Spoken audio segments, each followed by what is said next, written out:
நீங்க நாமக்கல் மலைக்கோட்டை போயிருக்கீங்களா? நான் போனதே இல்லைங்க. இதான் ஃபர்ஸ்ட் டைம் போறேன். நாமக்கல் பக்கத்துல தாங்க எங்க ஊர் இருக்கு. ஒவ்வொரு டைமும் போம்போது பார்ப்பேன். பட் போறதுக்கான வாய்ப்பு கிடைச்சதே இல்ல. இன்னைக்கு சித்தி வீட்டுக்கு போயிருந்தேங்களா, எல்லாரும் சேர்ந்து போலாம் அப்படின்னு சொல்லிட்டு கிளம்பிட்டோங்க. இது எங்க இருக்குன்னு பார்த்தீங்கன்னா, நாமக்கல் பஸ் ஸ்டாண்ட் பக்கத்திலேயே தாங்க இருக்கு மலைக்கோட்டை. கிட்டத்தட்ட 250 அடி உயரத்துல இருக்குதுங்க. ஒரே கல்லுங்களாம். அந்த மலை வந்து பார்த்தீங்கன்னா, ஒரே கல்லால ஆனது அப்படின்னாங்க. ரொம்ப நல்லா இருந்ததுங்க. எனக்கு வந்து இங்க என்ன ரொம்ப பிடிச்சிருந்ததுன்னு பார்த்தீங்கன்னா, ஹிந்து டெம்பிளும், முஸ்லீம் டெம்பிளும் ஒரே இடத்துலயே இருந்ததுங்க. அத பார்க்கறதுக்கே எனக்கு ரொம்ப ரொம்ப சந்தோஷமா இருந்தது. ஸோ இது ஃபுல்லாவே சுத்தி பார்த்துட்டுங்க, நேரா வந்து கதிரவேல் வாத்து கடைக்கு தான் போனோம். நான் வந்து வாத்துக்கறியோட பயங்கர ஃபேனுங்க. இந்த கடையில சாப்பிடுற வாத்துக்கறி ரொம்ப ரொம்ப பிடிக்கும்.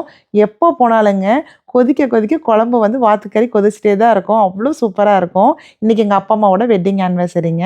எல்லாரும் சேர்ந்து அங்க செலிப்ரேட் பண்ணலாம் அப்படின்னு சொல்லிட்டு போயிட்டோம். நாங்க என்னென்னலாம் பண்ணோம்னு டீட்டெயில்டா லாங் வீடியோல போஸ்ட் பண்ணியிருக்கேங்க. கண்டிப்பா செக் பண்ணி பாருங்க.